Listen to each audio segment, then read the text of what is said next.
মৰমৰ ছাত্ৰ-ছাত্ৰীসকল, আজি আকৌ 21 দিনৰ বিৰতিৰ পিছত আকৌ আহিলো নতুনকৈ আগতে এৰি থৈ যোৱা নিয়ন্ত্ৰণৰ সমন্বয় পাঠটিৰ পিছৰ অংশলৈ।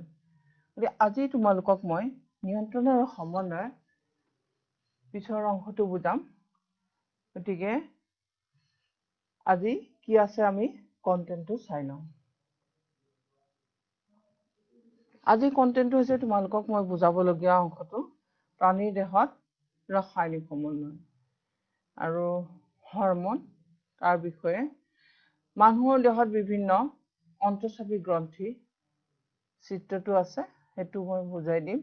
অন্তঃস্ৰাৱী গ্ৰন্থিৰ কাৰ্য, ফিডবেক পদ্ধতি আৰু কিছু প্ৰশ্ন আলোচনা কৰিম।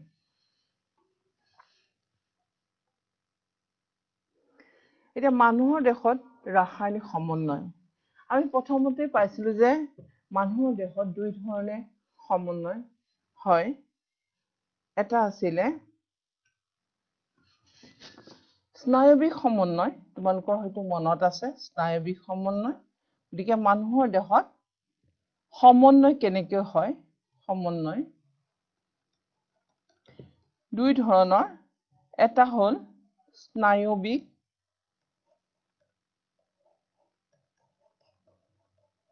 স্নায়ৱিক সমন্বয় আৰু ৰাসায়নিক সমন্বয়। এটা স্নায়ৱিক সমন্বয়ৰ বিষয়ে আমি বহুলভাৱে আলোচনা কৰি গৈছো।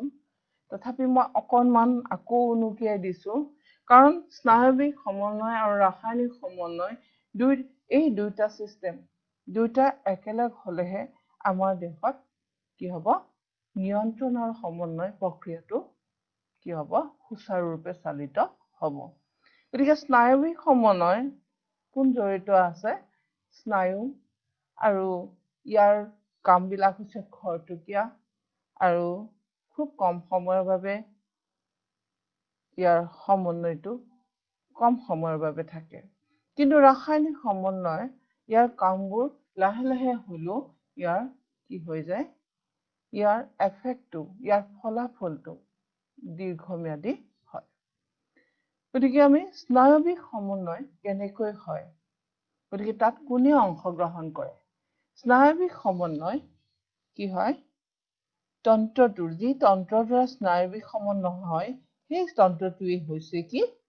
অন্তঃস্ৰাৱী গ্ৰন্থি।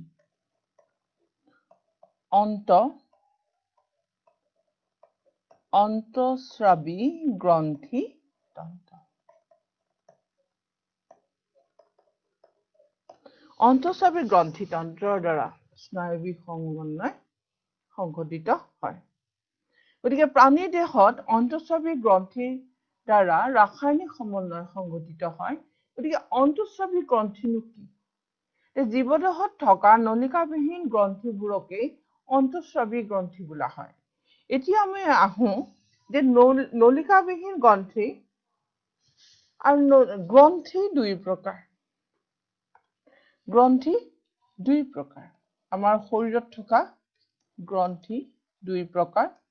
এনেকুৱা বহিঃবাহী গ্ৰন্থি বা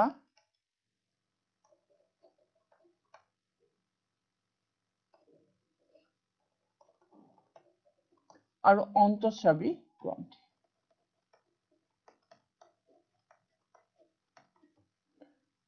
অন্তঃস্ৰাৱী গ্ৰন্থি। এই অন্তঃস্ৰাৱী বহিঃবাহী গ্ৰন্থি, ইহঁতৰ কি আছে? নলিকা। ইহঁতৰ কি আছে? ইহঁত নলিকাযুক্ত। তাৰমানে কি? এই গ্ৰন্থিত আমি জানো গ্ৰন্থিবিলাকত কি ওলায়? কিছুমান ৰস নিঃসৰণ কৰে, যিবিলাকে আমাৰ শৰীৰত থকা বিভিন্ন কাৰ্যবিলাক কৰাত সহায় কৰে। গতিকে এই গ্ৰন্থিবোৰ কেনেকুৱা? নলিকাযুক্ত। কিন্তু অন্তঃস্ৰাৱী গ্ৰন্থিবিলাক কেনেকুৱা? নলিকাবিহীন। গতিকে ইহঁতে কি কৰে? নলিকাবিহীন গ্ৰন্থি হোৱাৰ কাৰণে ইহঁতৰ যিবিলাক ৰস নলিকাবিহীন, ইহঁতে আছে নলিকাবিহীন, এই ৰসবোৰ নিঃসৰণ হোৱাৰ পিছত, গ্ৰন্থিৰ পৰা নিঃসৰিত হোৱাৰ পিছত পোনে পোনে তেজত নিঃসৰিত হয়। গতিকে তেজে কি হয় কাৰ্যকৰী অংগবোৰলৈ কঢ়িয়াই লৈ যায় য'ত কাৰ্য সমাধা হ'ব য'ত তালৈকে কি লৈ যায় তেজে কঢ়িয়াই লৈ যায় অৰ্থাৎ নলিকাযুক্ত গ্ৰন্থি নলিকাৰে গৈ ধৰা অগ্নাশয় এনেকুৱা এটা গ্ৰন্থি সি নলিকা যুক্তও হয় নলিকা বিহীনো হয় তাৰমানে সি বহিঃস্ৰাৱী বহিঃবাহী এইটো বহিঃস্ৰাৱী বুলি ক'ব পাৰো আমি বহিঃস্ৰাৱী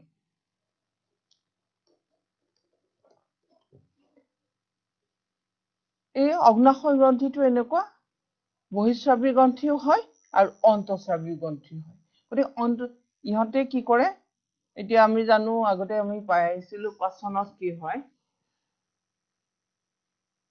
অগ্নাশয়ৰ পৰা ৰস ওলাই সেই ৰস গৈ পেলাই কিহত পৰে ক্ষুদ্ৰান্তৰ প্ৰথমে দুওদেনাম অংশত পৰে তাৰ পৰা আকৌ কি হয় এই খাদ্যৰ লগত মিহলি হৈ ই পাচনত সহায় কৰে কিন্তু অগ্নাশয় এনেকুৱা এটা গ্ৰন্থি তাত কি আছে পিছত আমি পঢ়িমগৈ তাত সি অন্তঃস্ৰাৱীও হয় তাৰমানে দুইবিধ গ্ৰন্থি থকা বহিঃস্ৰাৱী আৰু অন্তঃস্ৰাৱী দুইবিধ থকা এইটোৱে হৈছে একমাত্ৰ গ্ৰন্থি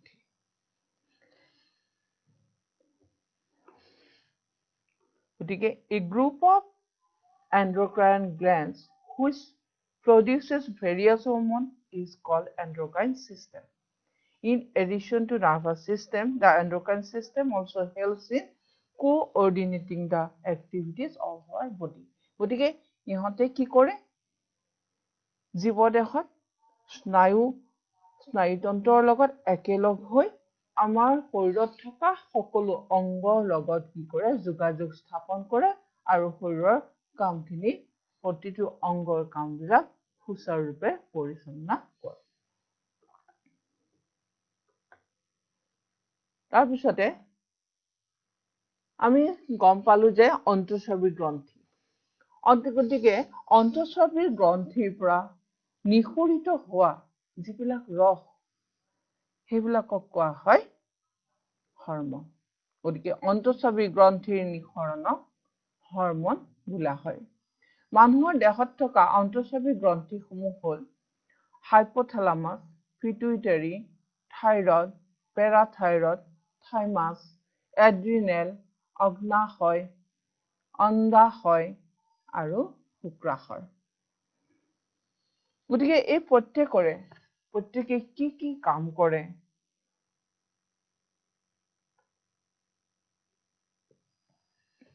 সেইবিলাক সব অন্তঃস্ৰাৱী গ্ৰন্থি গতিকে মানুহৰ দেহত থকা বিভিন্ন অন্তঃস্ৰাৱী গ্ৰন্থিৰ আমি চিত্ৰটো চাওঁ আহা গতিকে আমাৰ চিত্ৰটোলৈ মন কৰা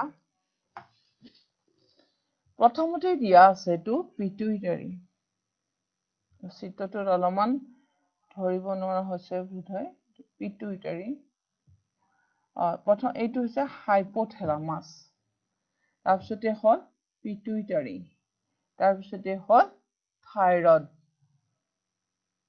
তাৰপিছতে থাইমাছ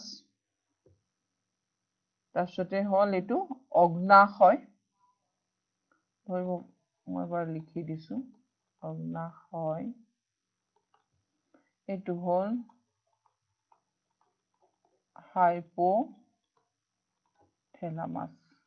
এতিয়া হাইপোথেলামাছ আমাৰ চাবাচোন কিতাপখন তোমালোকে সবে উলিয়াই লৈছানে বাৰু কিতাপখন উলিয়াই লৈ তোমালোকে চোৱা আমাৰ ইয়াত কি দিয়া আছে হাইপোথেলামাছ পিনিয়েল পিটুইটাৰী এই গ্ৰন্থিবিলাকৰ দিয়া আছে কিন্তু কিতাপত প্ৰতিটোৰে কি দিয়া নাই এক্সপ্লেনেশ্যন দিয়া নাই কাৰণ আমাৰ বেছিকৈ দৰকাৰী যিকেইটা সেইকেইটাহে দিয়া আছে কিন্তু তাৰ বিষয়ে এতিয়া হাইপোথেলামাছ তাৰ বিষয়ে তোমালোকে জনাটো দৰকাৰ পাৰিলে জানি থবা বুলিয়ে মই আজি অলপ হলো হাইপোথেলামাছৰ বিষয়ে কম এতিয়া হাইপোথেলামাছ তাৰপিছতে হ'ল পিটুইটাৰী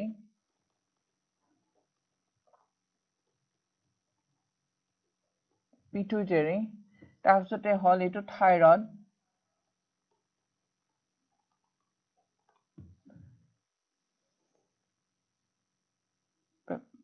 থাইমাছ এইটো হ'ল থাইমাছ থাইমাছটো আমাৰ চিত্ৰত দেখুওৱা আছে কিন্তু বৰ্ণনা নাই। তাৰপিছতে হ'ল অগ্নাশয়, তাৰপিছতে এড্ৰিনেল,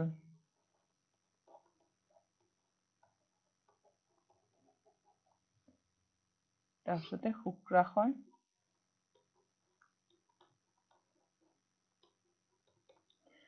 পুৰুষৰ ক্ষেত্ৰত শুক্ৰাশয় কিন্তু মহিলাৰ ক্ষেত্ৰত কি হ'ব অণ্ডাশয়। এতিয়া অণ্ডাশয়ৰ ইয়াতে চিন এটা দিয়া আছে, গতিকে মই এই বস্তুটো চিত্ৰটো বাহিৰত আঁকি আনিছো বেলেগকৈ। তাৰমানে মহিলা হলে অৱস্থানটো এনেকুৱা হ'ব, মহিলাৰ ক্ষেত্ৰত এনেকুৱা হ'ব।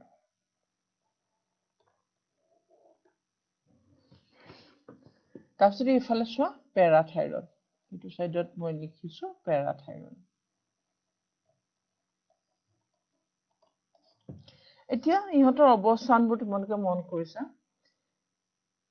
হাইপথেলামাছটো ক'ত আছে আমাৰ মগজুত, তাৰমানে পিটুইটাৰীৰ লগতে। তোমালোকে তেতিয়া আগত এটা মগজুৰ চিত্ৰ আছে, চিত্ৰটো তোমালোকে মন কৰিবা। মগজুৰ চিত্ৰটোত হাইপথেলামাছৰ অৱস্থান দেখুওৱা হৈছে।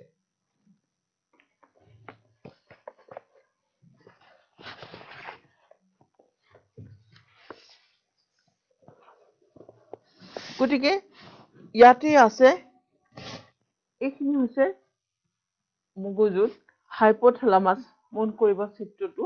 আৰু তাৰ লগতে হাইপথেলামাছৰ লগতে কি আছে পিটুইটাৰী, মগজুত অৱস্থান। গতিকে ইহঁতৰ অৱস্থান মগজুত। পিনিয়েল গ্ৰন্থিও আছে তাৰ লগতে। তাৰপিছতে আহিল পিটুইটাৰীৰ পিছতে আহিলে থাইৰইড। থাইৰইডটো হৈছে আমাৰ শ্বাসনলী, ইয়াতে ডিঙিত টেটু অঞ্চলত শ্বাসনলীটোৰ অৱস্থিতি। থাইৰইডৰ পিছফালে আকৌ হাইপথেলামাছ। শ্বাসনলীৰ শেষৰ ফালে আছে থাইমাছ। তাৰপিছতে অগ্নাশয়ত আছে অগ্নাশয় গ্ৰন্থি। এড্ৰিনেলটো হৈছে বৃক্কৰ ওপৰত থকা এটা টুপিৰ দৰে এই অংশটো, বৃক্কৰ ওপৰতে লাগি থকা টুপিৰ নিচিনা এই অংশটোৱে হৈছে এড্ৰিনেল। গতিকে এই এড্ৰিনেল গ্ৰন্থিটো অধিবৃক্ক বুলিও কোৱা হয়। তাৰপিছতে শুক্ৰাশয় অৱস্থানটো তোমালোকে দেখা পালা। এতিয়া আমি পিছৰ স্লাইডখনত চাওঁ প্ৰতিটো গ্ৰন্থিয়ে কিদৰে কাম কৰে। অন্তঃস্ৰাৱী গ্ৰন্থিৰ কাৰ্যবোৰ কি?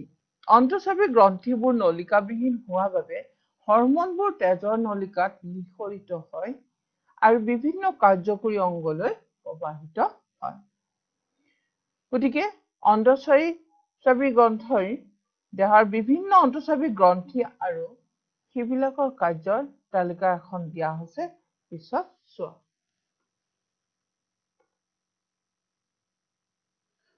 এতিয়া আমি এনেকৈ এখন মই তালিকা বনাই আনিছো, তোমালোকেও কি কৰিবা এনেকুৱা এখন তালিকা বনাবা।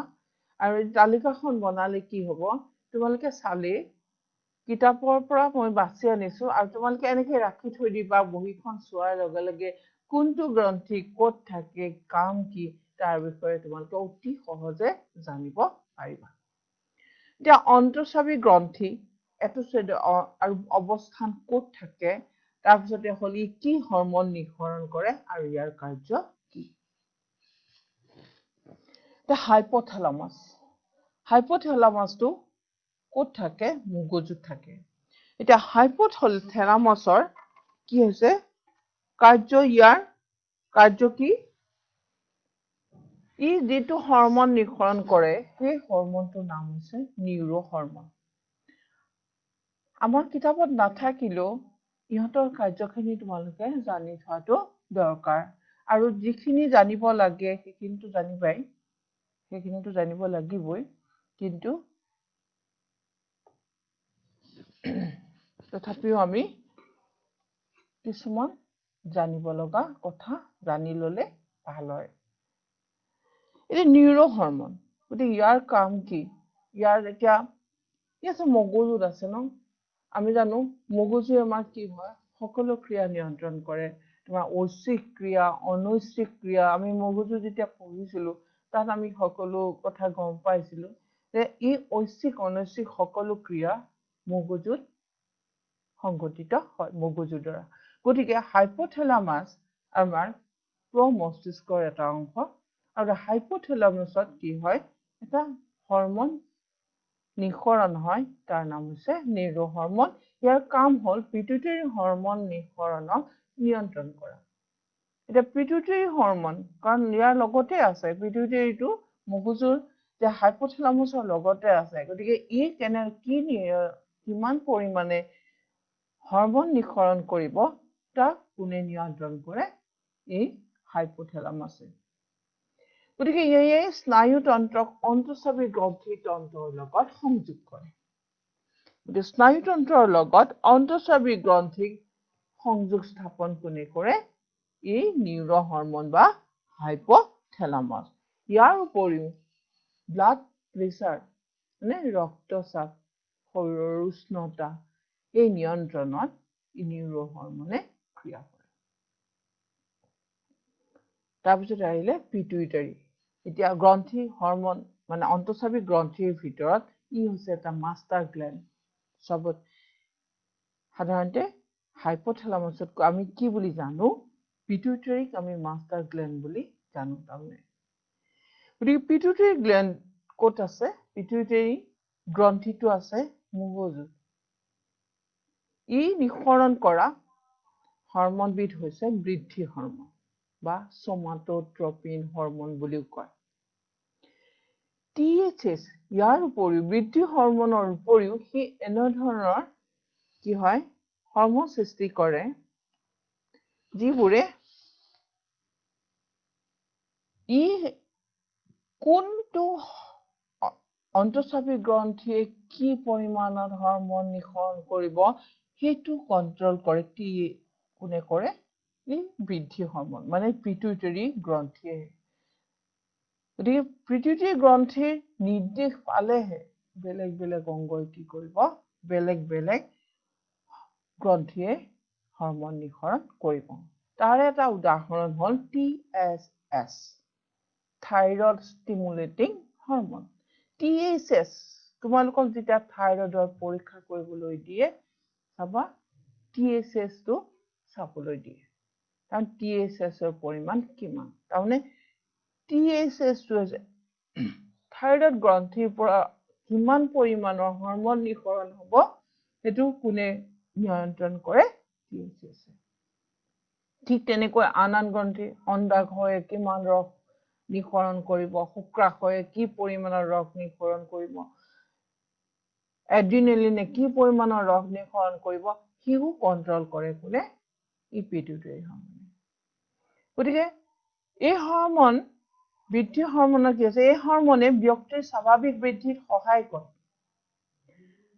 আৰু ই থাইৰয়েড এড্ৰিনেল শুক্ৰাশয় অন্ডাশয় আদিৰ নিঃসৰণক নিয়ন্ত্ৰণ কৰে এতিয়া এই হৰমনৰ বৃদ্ধি যদি বেছি হয় তেতিয়া এজন ব্যক্তি বহুত ওখ মানুহ দেখা পাওঁ ইয়াৰ কাৰণটো হৈছে কি তেওঁৰ পিটুইটাৰী হৰমনৰ নিঃসৰণ তেওঁ বেছি হৈছে তাৰমানে বিশেষকৈ কেতিয়া কৈশোৰ কালত মানে কৈশোৰ কালতে আচলতে কি পৰিমাণে বৃদ্ধি হ'ব সেইটো নিৰ্ধাৰণ হয় কৈশোৰ কালতে আৰু সেই সময়ত যদি পিটুইটাৰী হৰমনৰ বৃদ্ধি বেছি হয় তেতিয়াই মানুহজন কি হয় ওখ হয় আৰু সেই যদি পিটুইটাৰী হৰমন অৰ্থাৎ বৃদ্ধি হৰমনৰ পৰিমাণ কমিলে ই বাওনা হয় চাপৰ হয় আমি দেখা পাওঁ চাপৰ মানুহ দেখা পাওঁ তাৰমানে ইয়াৰ কাৰণ হৈছে কি বৃদ্ধি হৰমনৰ পৰিমাণ কম হোৱাৰ কাৰণে তেওঁ কি হ'ল গ্ৰথটো নহ'ল বেছিকৈ বৃদ্ধি নহ'ল সেইকাৰণে সি কি হৈ থাকিলে চাপৰ হৈ থাকিলে আৰু আমি ইয়াক কিয় মাষ্টাৰ গ্লেণ্ড বুলি কৈছো যে পিটুইটাৰী হৰমনে অন্যবিলাক গ্ৰন্থি নিঃসৰণক কি কৰে নিয়ন্ত্ৰণ কৰে সেইকাৰণে কি হ'ল মাষ্টাৰ গ্লেণ্ড তাৰপিছত হ'ল শ্বাসনলী ক'ত আছে টেটু অঞ্চলত বা শ্বাসনলী থাইৰয়েড গ্লেণ্ডটো আছে এই নিঃসৰণ কৰা হৰমনবিধ হৈছে থাইৰক্সিন। থাইৰক্সিনে কি কৰে? দেহৰ কাৰ্বহাইড্ৰেট, প্ৰটিন আৰু চৰ্বিৰ বিপাকীয় ক্ৰিয়াসমূহ থাইৰক্সিনে নিয়ন্ত্ৰণ কৰে। আমি যেনেকে পাইছো যে পাচন হয়, ৰাচন হয়, মানে বিভিন্ন আমি খোৱা দ্ৰব্যৰ, গতিকে এই দেহৰ কাৰ্বহাইড্ৰেট, প্ৰটিন আৰু চৰ্বিৰ আকৌ বিপাকীয় ক্ৰিয়া, সিহঁতৰ কি হয়? আকৌ ভংগন হয়। এইবোৰ ইয়াৰ পৰা ধৰা আমি কাৰ্বহাইড্ৰেট খালো, তাৰপৰা শক্তি নিৰ্গত হ'ল, ইয়াতো কিহৰ ক্ৰিয়া থাকিব? থাইৰক্সিনৰ ক্ৰিয়া থাকিব। গতিকে থাইৰক্সিনে এই ক্ৰিয়াবোৰ নিয়ন্ত্ৰণ কৰে, বিপাকীয় ক্ৰিয়া নিয়ন্ত্ৰণ কৰে, যাৰ কাৰণে কি হয়? যদি তাৰ পৰিমাণ কমি যায়, থাইৰক্সিনৰ নিঃসৰণ যদি কমি যায়, তেতিয়া কি ৰোগ হয়? গইটাৰ বা গৰল। এই ডিঙি ফুলি যায় যে, তোমালোকে দেখিছা, ডিঙি ফুলা অসুখটো, যাক আমি গৰল বুলি কওঁ, ইংৰাজীত তাক গইটাৰ বোলে, ই থাইৰক্সিনৰ অভাৱতে হয়। আৰু তাৰ কাৰণে আমি কি খাব লাগে তোমালোকে জানা নে নাজানা? আয়ডিন, নিমখ খাব লাগে। আমাক কোৱা থাকে যে আয়ডিনে কি কৰে? থাইৰক্সিন প্ৰস্তুত হোৱাত সহায় কৰে। সেইকাৰণে আমি আয়ডিন, নিমখ খাব লাগে। তাৰপিছতে হ'ল পেৰাথাইৰড। পেৰাথাইৰড, থাইৰড যিফালে থাকে তাৰ বিপৰীত ফালে কি থাকে? সিও টেটু অঞ্চলতে থাকে, তাৰ বিপৰীত ফালে থাকে। থাইৰডৰ বিপৰীত ফালে পেৰাথাইৰড নামৰ গ্ৰন্থিটো থাকে। এই পেৰাথো হৰমন নামৰ এবিধ হৰমন নিঃসৰণ কৰে। পেৰাথো হৰমন, ইয়াৰ কাম হ'ল তেজত কেলছিয়াম আৰু ফচফেটৰ পৰিমাণ নিয়ন্ত্ৰণ কৰা। তাৰপিছতে আহিলে থাইমাছ। থাইমাছ সাধাৰণতে সিও শ্বাসনলী, দেখাইছিলো মই তাতে ছবিটোত দেখাইছিলো, এডাল শ্বাসনলী, এইখিনিতে আছে থাইৰড। এইটো থাইৰড, আৰু এইফালে যদি থাইৰড থাকে, আনফালে কি থাকিব? পেৰাথাইৰড। আৰু এতে শ্বাসনলীডাল ভাগ হৈ হাওঁফালৈ গৈছেগে। গতিকে এইখিনিতে কি আছে? থাইমাছ নামৰ এবিধ অন্তঃস্ৰাৱী গ্ৰন্থি আছে। এইটো হৈছে থাইমাছ, আৰু এইটো হ'ল পেৰাথাইৰড, এইফালে থকাটো, আৰু এইটো হৈছে থাইৰড। এই থাইমাছে কি কৰে? শিশু অৱস্থাত দেহৰ ৰোগ প্ৰতিৰোধ ক্ষমতা বৃদ্ধি কৰাত সহায় কৰে। এইটো তাৰমানে শিশুৰ কাৰণেহে বেছি দৰকাৰী। কাৰণ কি হয়? দেহ প্ৰতিৰোধ ক্ষমতা মানে ইমিউনিটি, শিশুৰ ইমিউনিটি কোনে নিয়ন্ত্ৰণ কৰে? Immune system. দেহ প্ৰতিৰোধ কৰা ক্ষমতা থাইমাছে নিয়ন্ত্ৰণ কৰে। থাইমাছ, আৰু তাৰ হৰমনবিধৰ নামো হৈছে থাইমাছ, গ্ৰন্থিটো হৈছে থাইমাছ। তাৰমানে কিয়? ই কি কৰে? WBC উৎপন্ন কৰাত সহায় কৰে শিশুৰ ক্ষেত্ৰত। WBC আমি জানো তেজত দুই ধৰণৰ ৰক্তকণিকা আছে। RBC, ৰেড ব্লাড কৰ্পাস্কুল বা লোহিত ৰক্তকণিকা, আৰু শ্বেত ৰক্তকণিকা। আৰু শ্বেত ৰক্তকণিকাই দেহৰ কি হয়? ৰোগ প্ৰতিৰোধ ক্ষমতা বৃদ্ধি কৰে। গতিকে WBC উৎপন্ন কৰাত ই থাইমাছে সহায় কৰে। তাৰপিছতে হ'ল অগ্নাশয়। অগ্নাশয়টো আছে, অগ্নাশয়ত মই কৈছো ই বহিঃস্ৰাৱী, বহিঃবাহী নহয় দেই, বহিঃস্ৰাৱী। ই বহিঃস্ৰাৱীও হয় আৰু অন্তঃস্ৰাৱীও হয়। বহিঃস্ৰাৱী হয় আমি কেনেকৈ পাচন তন্ত্ৰত পাই আহিছো। পাচন তন্ত্ৰত কি কৰে? পাচক ৰস তৈয়াৰ কৰে। আৰু অন্তঃস্ৰাৱী গ্ৰন্থি, ই বহিঃচাবি হয় অন্তঃচাবি গতিকে আমাৰ মানৱ দেহত একমাত্ৰ দুইবিধ গ্ৰন্থি থকা ইটোৱে হৈছে অংগ গতিকে অগ্নাশয় ৰস উৎপন্ন হয় অগ্নাশয়তে আৰু ই কি সৃষ্টি কৰে এই হৰমনবিধ হৈছে ইনসুলিন আৰু গ্লুকাগন নামৰ এবিধ হৰমনো ই নিঃসৰণ কৰে আমাৰ কিতাপত ইনসুলিনৰ কথাই দিয়া আছে গতিকে মই ইনসুলিনটোৱে লিখিলো কিন্তু তোমালোকে জানি থোৱা ই আৰু এবিধ হৰমন নিঃসৰণ কৰে সি হৈছে গ্লুকাগন ই তেজত গ্লুকোজৰ মাত্ৰা নিয়ন্ত্ৰণ কৰে যদি তেজত গ্লুকোজৰ মাত্ৰা বেছি হৈ যায় তেতিয়া সি কি হয় আমাৰ সেই বেমাৰটো কোৱা হয় মধুমেহ বা ডায়াবেটিস কাৰণ আমাৰ যিমানখিনি গ্লুকোজ থাকিব লাগে তেজত সিমানখিনিয়ে থাকিব লাগে নহলে ই কি হ'ব আমাৰ কিডনিত এফেক্ট কৰিব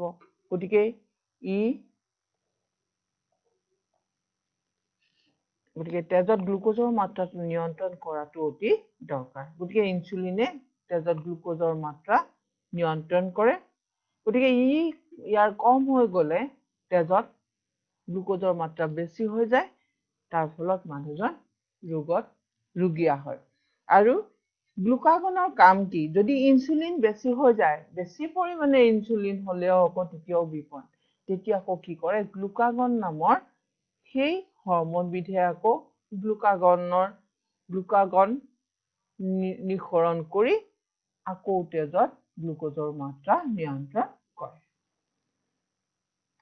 গতিকে ইয়াৰ অভাৱত কি হয় ইনসুলিনৰ অভাৱত হোৱা ৰোগটো হৈছে কি মধুমেহ বা ডায়াবেটিস তাৰপিছতে চাওঁ আমি এড্ৰিনেলটো আছে বৃক্কত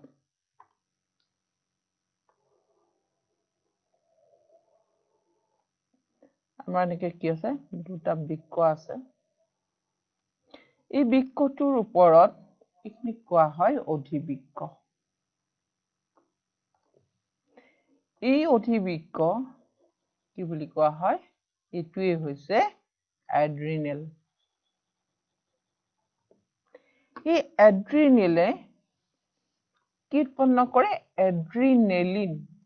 এড্ৰিনেলিন নামৰ কি হয় এবিধ হৰমন নিঃসৰণ কৰে এতিয়া এড্ৰিনেলিনটো অনবৰত কি হৈ থাকে সি নিঃসৰিত হৈ থাকে কিন্তু যেতিয়া আমি ভয় খাওঁ তেতিয়া বেছিকৈ নিঃসৰিত হয় ইয়াৰ প্ৰধান কাৰ্য হৈছে হৃদযন্ত্ৰ স্পন্দন ৰক্তচাপ আৰু শ্বাস প্ৰশ্বাসৰ হাৰ নিয়ন্ত্ৰণ কৰা ভয় খোৱা বা উত্তেজিত অৱস্থাত ইয়াৰ পৰিমাণ বৃদ্ধি পায় এনে এড্ৰিনেলিনৰ পৰিমাণ কমকৈ নিঃসৰিত হৈ থাকে কিন্তু যেতিয়া আমি ভয় খাওঁ তাৰ পৰিমাণটো বেছি হয় তাৰমানে ই কি দিয়ে আমাক শক্তি দিয়ে বেছি পৰিমাণে শক্তি দিয়ে ধৰা মোক কুকুৰ এটাই খেদি আহিছে মই দৌৰিব লাগে তেতিয়া খেদি আছে মই কি কৰিম হঠাতে মোৰ কি হয় সেই এড্ৰিনেলিন হৰমনটো নিঃসৰণ হৈ যায় তাৰপিছতে কি হয়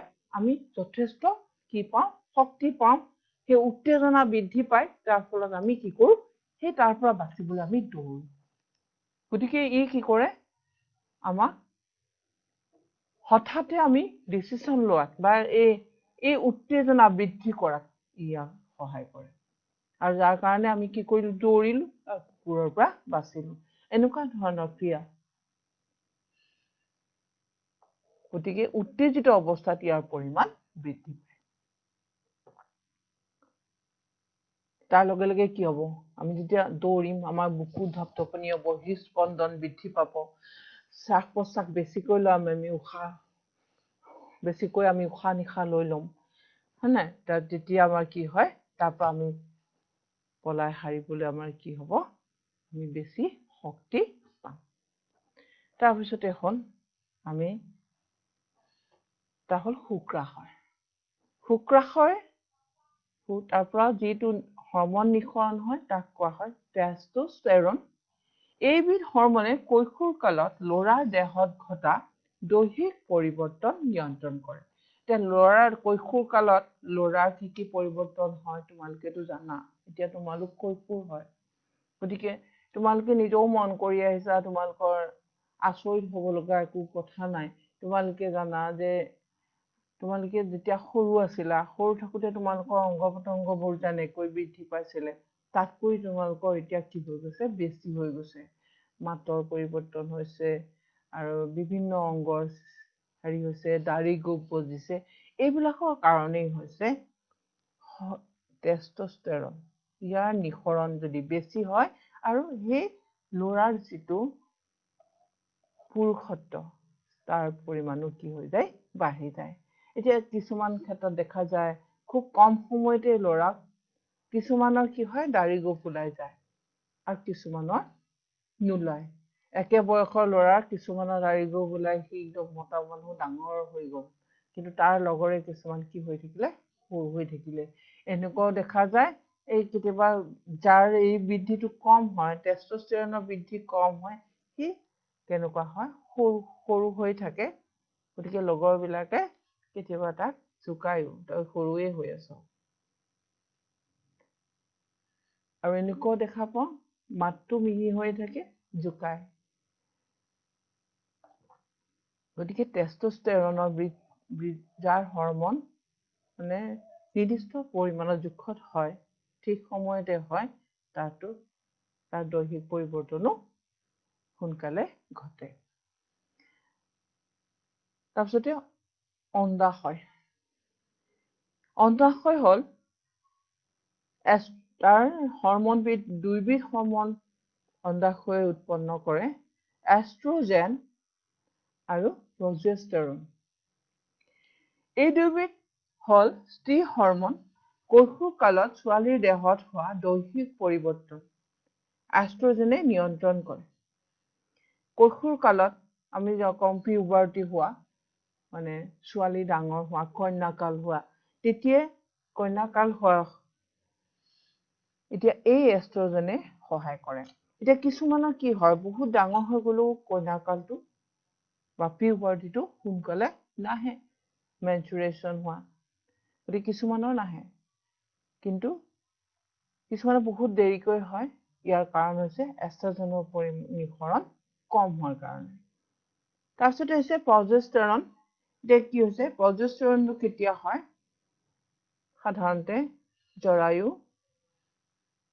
প্ৰজেষ্টেৰনৰ কাম হ'ল সি কি কৰে জৰায়ু হোৱা পৰিৱৰ্তন প্ৰজেষ্টেৰনে নিয়ন্ত্ৰণ কৰে জৰায়ুৰ বিকাশত কি হয় প্ৰজেষ্টেৰনে সহায় কৰে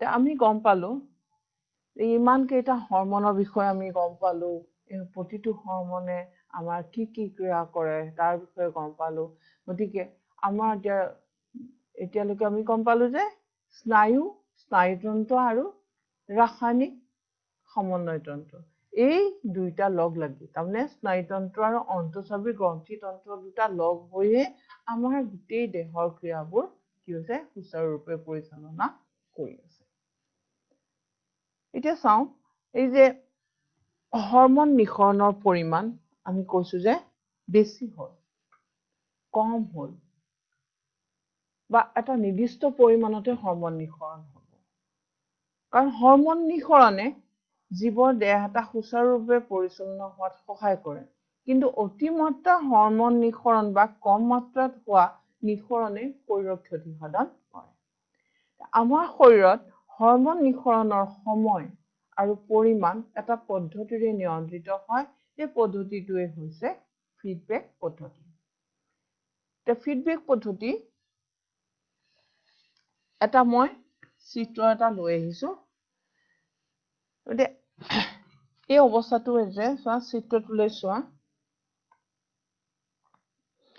নৰ্মেল লেভেল ইয়াত দিয়া আছে গ্লুকোজ যদি বেছি হৈ যায় তেতিয়া তেজত যদি গ্লুকোজৰ পৰিমাণ বেছি হয় গ্লুকোজৰ পৰিমাণ যেতিয়া বেছি হ'ব ইয়াত লিখা আছে গ্লুকোজ ইনক্ৰিজ কাৰণ মইতো নেটৰ পৰা লৈছো গতিকে তেনেকৈ মই বহাই দিছো গ্লুকোজ ইনক্ৰিজ হৈছে তাৰমানে গ্লুকোজৰ পৰিমাণ তেজত বাঢ়িছে তেতিয়া পেনক্ৰিয়াছে কি কৰিব ইনচুলিন ৰিলিজ কৰি দিব তাৰমানে পেংক্ৰিয়াছে ইনসুলিন কিমান পৰিমাণৰ ইনসুলিন সৃষ্টি হ'ব লাগে হেতু পেংক্ৰিয়াছত হ'ব তাৰপিছতে গৈ ইনসুলিন ৰিলিজ হৈ পেলাই ক'ত আহিবহি লিভাৰত আহিব আৰু গ্লুকোজ ইনসুলিন হৈ গ্লুকোজটো কি হ'ব পৰিমাণ কমি যাব তেজত গ্লুকোজৰ পৰিমাণ কমি যাব আৰু গ্লুকোজটো আকৌ কি হ'লে ৰূপান্তৰিত হ'ব গ্লাইকোজেন তাৰমানে ইমান ৰিলিজ হৈছে সেই ৰিলিজ হোৱা গ্লুকোজখিনি ক'ত জমা হৈ থাকিব এই যে গ্লুকোজত তেজত গ্লুকোজৰ পৰিমাণ বঢ়াৰ কাৰণে পেংক্ৰিয়াছে কি নিঃসৰণ কৰিলে ইনসুলিন নিঃসৰণ কৰিলে ইনসুলিন নিঃসৰণ হোৱাৰ পিছত সেই বাঢ়ি থকা গ্লুকোজখিনি লিভাৰত কি হ'ব গ্লাইকোজেন হৈ জমা হৈ থাকিব আমি পাইছো ন অতিৰিক্ত গ্লুকোজটো গ্লাইকোজেনলৈ পৰিৱৰ্তন হয় আকৌ যেতিয়া সি গ্লাইকোজেনত পৰিণত হ'ব ইয়াকো কি হ'ল নৰ্মেল অৱস্থাত গুচি আহিব যদি কিবা কাৰণত তেজত গ্লুকোজৰ পৰিমাণ কমি যায় মই যে কৈছিলো যে অগ্নাশয় দুবিধ হৰমন নিঃসৰণ হয় এবিধ ইনসুলিন আৰু আনবিধ গ্লুকাগন যদি গ্লুকোজৰ পৰিমাণ কমি যায় তেতিয়া পেংক্ৰিয়াছত কি হ'ব গ্লুকাগন নামৰ হৰমন নিঃসৰণ হ'ব সি আকৌ এই লিভাৰৰ পৰা কি ৰিলিজ কৰি দিব সেই যে গ্লাইকোজেন হৈ আছিলে গ্লুকোজখিনি গ্লাইকোজেনটো গ্লুকোজলৈ ৰূপান্তৰিত কৰিব গতিকে এই প্ৰক্ৰিয়াটো কোনে নিয়ন্ত্ৰণ কৰে এই ফিডবেক পদ্ধতিটোৱে তাৰমানে কোনটো গ্ৰন্থিয়ে কিমান পৰিমাণৰ হৰমন নিঃসৰণ কৰিব সেইটো ফিডবেক পদ্ধতিটোৱে কি কৰে নিয়ন্ত্ৰণ কৰে এই পদ্ধতিটো আমাৰ শৰীৰতে আছে ছাত্ৰ-ছাত্ৰীসকল আমি ইতিমধ্যে বহুতখিনি কথাই আলোচনা কৰি আহিলো এতিয়া তোমালোকৰ কিছুমান প্ৰশ্ন মই চমুকৈ আলোচনা কৰি দিওঁ পেজ নাম্বাৰ তোমালোকে চাই লোৱা পেজ নাম্বাৰ 119ত আছে প্ৰতিক্ৰিয়া আৰু খোজ কঢ়াৰ মাজত পাৰ্থক্য কি তোমালোকক মই প্ৰথম ক্লাছতে এইটোৰ বিষয়ে কৈছিলো তথাপি মই আকৌ কওঁ যে প্ৰতিক্ৰিয়া মই আলোচনাহে কৰিম দেই মই লিখি নিদিওঁ যে তোমালোকে অলপ মন দি শুনিবা যে প্ৰতিক্ৰিয়া হ'ল এক কি হৈছে স্বতঃস্ফূৰ্ত খৰতকীয়া আৰু অনুচিত প্ৰক্ৰিয়া গতিকে প্ৰতিক্ৰিয়া কোনো উদ্দীপনাৰ প্ৰতি খৰতকীয়া সঁহাৰি তোমালোকক কৈছিলে মই উদ্দীপনা মোৰ হাতখন কি হৈ গ'ল গৰম তাৱাত পৰিলে তৎক্ষণাৎ মই উঠাই দিলো গতিকে গৰমটো মোৰ ছালত লাগিল সেই গৰমটো হৈছে উদ্দীপনা আৰু সেইটোৰ প্ৰতি খৰতকীয়া সঁহাৰি মানে কি গৰম পৰাৰ লগে লগে হাতখন উঠাই আনিলো কি হৈছে স্বতঃস্ফূৰ্ত আৰু খৰতকীয়া সঁহাৰি গতিকে ই কি হয় ইয়াক নিয়ন্ত্ৰণ কৰে কোনে স্নায়ুৰজ্জুৱে তাৰমানে ইয়াক মগজুৱে নিয়ন্ত্ৰণ নকৰে আৰু খোজ কঢ়া হৈছে ভাবি চিন্তি আমি খোজ কাঢ়ো তাত সম্পূৰ্ণ কাৰ নিয়ন্ত্ৰণ থাকে মগজুৰ নিয়ন্ত্ৰণ থাকে তুমি পিছল বাট এটা জধে মধে নোযোৱা জানিবা যে এইটো পৰিম এনেকে গ'লে পৰিম তেতিয়া কি কৰিবা তুমি চাই চিন্তিহে কি কৰিবা খোজ দিবা গতিকে ই সম্পূৰ্ণৰূপে কিহৰ ওপৰত নিৰ্ভৰশীল মগজুৰ নিয়ন্ত্ৰণৰ অধীন আৰু ই হৈছে ঐচ্ছিক প্ৰক্ৰিয়া খোজ কঢ়াটো এটা ঐচ্ছিক প্ৰক্ৰিয়া কিন্তু প্ৰতিক্ৰিয়াটো হৈছে এটা অনৈচ্ছিক প্ৰক্ৰিয়া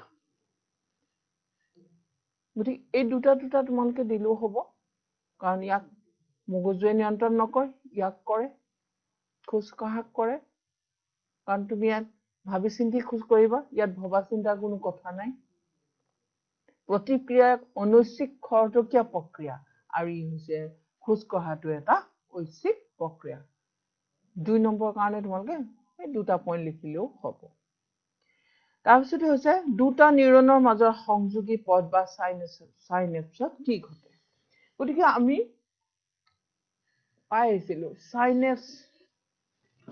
সাইনেপছত কি ঘটে সাইনেপছটো আমি পাইছিলো জায়গাটো কমি আছে বাৰু সাইনেপছ হৈছে কি দুটা নিউৰনৰ মাজৰ খালী ঠাই গতিকে এটা য'ত প্ৰান্ত স্নায়ু প্ৰান্তটো শেষ হ'ব তাৰ পৰা আকৌ অন্য এটা কি হ'ব অন্য এটা নিউৰনৰ ডেনড্ৰাইট আৰম্ভ হ'ব গতিকে মই ধৰি ললো ইটোৰ একচন ইটো স্নায়ু প্ৰান্ত এইডাল হ'ল একচন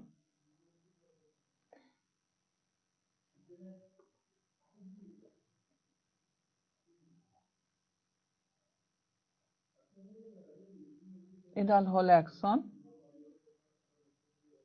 একচনৰ মাজেদি কি হয় স্নায়বিক বাৰ্তাবোৰ কি হৈ আহে বৈদ্যুতিক প্ৰেৰণালৈ ৰূপান্তৰিত হয় মনত আছে নে তোমালোকক মই কৈছিলো স্নাইনেপছৰ একচনৰ মাজেদি ধৰা মোৰ এতিয়া হাত ছালত কোনোবাই মহে কামুৰিছে ছালত মহে কামুৰাৰ লগে লগে মোৰ খবৰটো কোনে ক'ত পাব মোৰ ছালত থকা সংগ্ৰাহী স্পৰ্শ সংগ্ৰাহী স্নায়ুৱে তাক ক'ত লৈ গুচি আহিব স্নায়ুৰ মাজেৰে কঢ়িয়াই লৈ সি কলৈ লৈ গুচি আহিব স্নায়ু প্ৰান্ত এটা নিউৰনৰ আনটো স্নায়ু প্ৰান্ত পাব এই যে সি যেতিয়া মোৰ ইয়াত সোমালে স্নায়ুটো মই এইটো ডেনড্ৰাইটটো আঁকি দিওঁ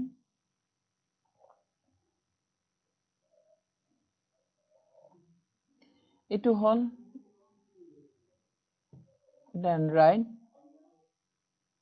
ডেনড্ৰাইটৰ চুটি প্ৰবৰ্ধবোৰক ডেনড্ৰাইট দিয়ে মনত পেলাবা আমি আগতে পঢ়ি গৈছো এই চুটি চুটি প্ৰবৰ্ধ আৰু দীঘলডালক কয় একচন আমি পাইছিলো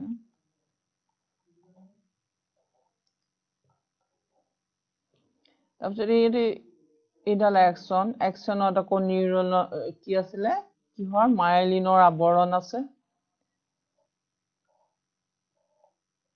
এতিয়া মায়েলিনৰ আৱৰণটো এই যে স্নায়ু বাৰ্তা একচনত অহাৰ লগে লগে সি প্ৰথম অৱস্থাত ৰাসায়নিকভাৱে সোমায় কিন্তু যেতিয়া সি একচন সোমাই যায় সি কিহলৈ বৈদ্যুতিক প্ৰেৰণালৈ ৰূপান্তৰিত হয় তাৰমানে তাতে বিদ্যুৎ উৎপন্ন হৈ যায় বাৰ্তাটোৰ বিদ্যুতলৈ ৰূপান্তৰিত হৈ সি দেহ কোষেদি আহি কি হয়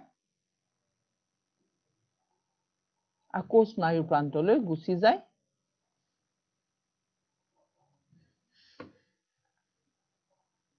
এই স্নায়ু প্ৰান্তত সি কি হয় আকৌ অন্য এটা নিউৰনৰ কি হয় ডেনড্ৰাইটত আহি সোমাই যায় এই যে ডেনড্ৰাইটটো এনেকে যে স্নায়ু বাৰ্তাটো আহিলে কেনেকৈ আহিলে ডেনড্ৰাইটৰ পৰা দেহ কোষৰ পৰা একচনৰ পৰা স্নায়ু প্ৰান্ত আৰু তাৰ মাজৰ এই সাইনেপছ এইখিনি হৈছে সাইনেপছ দুই নিউৰনৰ মাজৰ খালী ঠাইক কোৱা হয় সাইনেপছ এই সাইনেপছৰ মাজেৰে পাৰ হৈ আহি অন্য এটা কি হ'ল গুচি আহে ডেনড্ৰাইট গতিকে এনেকৈ আহোঁতে এইটো এটা ধৰা এইটো এটা ইহঁতৰ কিহৰ আৱৰণ থাকে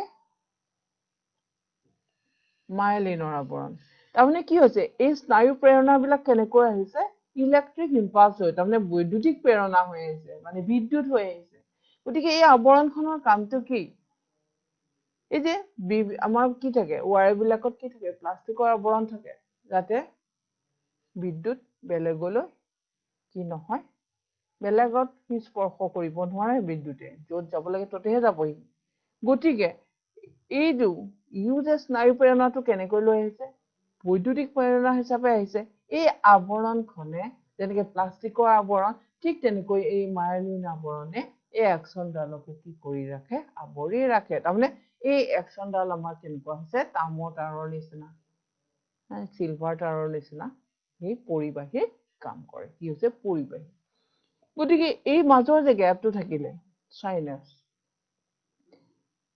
ই কি হয় স্নায়ু প্ৰান্তৰ পৰা স্নায়ু প্ৰান্ত পোৱালৈকে সি বৈদ্যুতিক প্ৰেৰণা হৈ থাকে তাৰপিছত সি যেতিয়া সাইনেপছৰ মাজলৈ ওলাই আহিব সাইনেপছলৈ ওলাই আহিব তেতিয়া সি আকৌ ৰাসায়নিক প্ৰেৰণালৈ ৰূপান্তৰিত হ'ব আকৌ যেতিয়া ই সাইনেপছৰ পৰা আকৌ ডেনড্ৰাইটত সোমোৱাৰ পিছত সি আকৌ কিহৰ ৰূপান্তৰিত হ'ব বৈদ্যুতিক প্ৰেৰণালৈ ৰূপান্তৰিত হ'ব এনেকৈ আমি বাৰ্তাবোৰ কৈছে নহয় এইটো কি বুলি দিছে নিউৰনৰ মাজত কি ঘটে সেইটোৱে ঘটে সংযোগী পথটোত কি হয় স্নায়ু প্ৰান্তৰ পৰা বৈদ্যুতিক প্ৰেৰণা ৰাসায়নিক প্ৰেৰণালৈ ৰূপান্তৰিত হৈ আকৌ তাৰ পৰা ৰাসায়নিক প্ৰেৰণা আকৌ কিহলৈ ৰূপান্তৰিত হৈ যায় গতিকে সাইনেপছতে সেইটো ঘটে প্ৰথমে বৈদ্যুতিক প্ৰেৰণা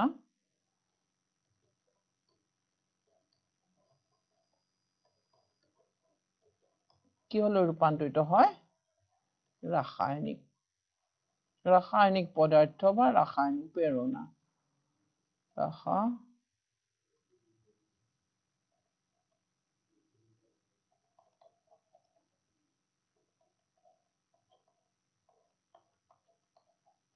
তাৰপিছত গৈ পেলাই সি কি হলে ৰাসায়নিক প্ৰেৰণা হৈ কিহত প্ৰৱেশ কৰে সাইনেপছত আহে সাইনেপছৰ পৰা আকৌ সি কলৈ গুচি যায় অন্য এটা ডেনড্ৰাইটলৈ আকৌ সোমাওতে ৰাসায়নিকভাৱে সোমায় তাৰপিছত আকৌ কি হয়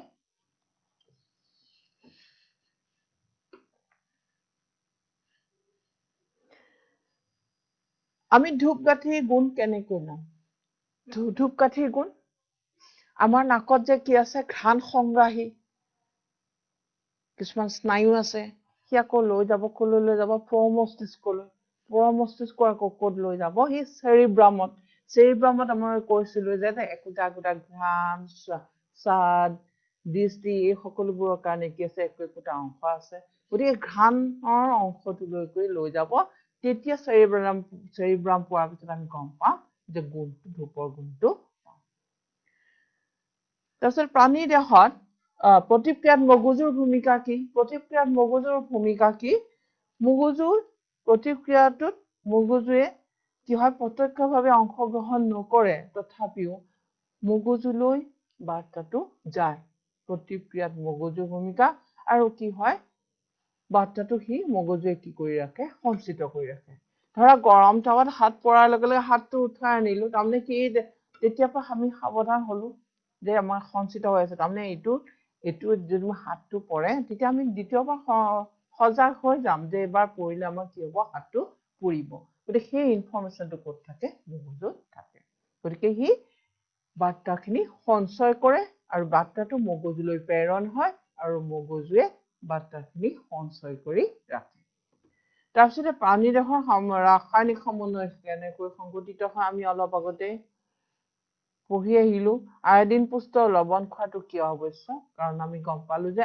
আয়ডিনে থাইৰক্সিনৰ সৃষ্টি হোৱাত সহায় কৰে আৰু থাইৰক্সিনে কি কাম কৰে তোমালোকৰ ধুনীয়াকৈ চাৰ্টখনত আছে গম পাবা মই বুজাই থৈ আহিছো আমাৰ দেহত এড্ৰিনেলৰ নিঃসৰণ ঘটিলে দেহত কেনে প্ৰতিক্ৰিয়াৰ সৃষ্টি হয় মানে উত্তেজনাৰ সৃষ্টি হয় নিঃসৰণ ঘটাৰ লগে লগে আমি যথেষ্ট পৰিমাণে শক্তি পাওঁ এড্ৰিনেলৰ নিঃসৰণৰ ফলত মই যে উদাহৰণটো দিছিলো কুকুৰ আহিলে কুকুৰৰ পৰা পলাবলৈ আমি কি কৰিলো দৌৰিলো কুকুৰে খেদি আহিছে আমি দৌৰিছো এনেই আমাৰ নিঃসৰণ হৈ আছে কিন্তু কুকুৰটো দেখাৰ লগে লগে কি হ'ব আমাৰ এড্ৰিনেলৰ পৰিমাণটো কি হৈ যায় বাঢ়ি যায় আমাৰ উত্তেজনা বৃদ্ধি পায় আমি ভয় খাই যাওঁ গতিকে ভয় খোৱা উত্তেজনা বৃদ্ধি পোৱা আদি ক্ৰিয়া এড্ৰিনেলে কি কৰে নিয়ন্ত্ৰণ কৰে কিছুমান ডায়েবেটিছ ৰোগীক ইনচুলিনৰ বেজি দিয়া হয় কিয় যে ইনচুলিনে কি কৰে তেজত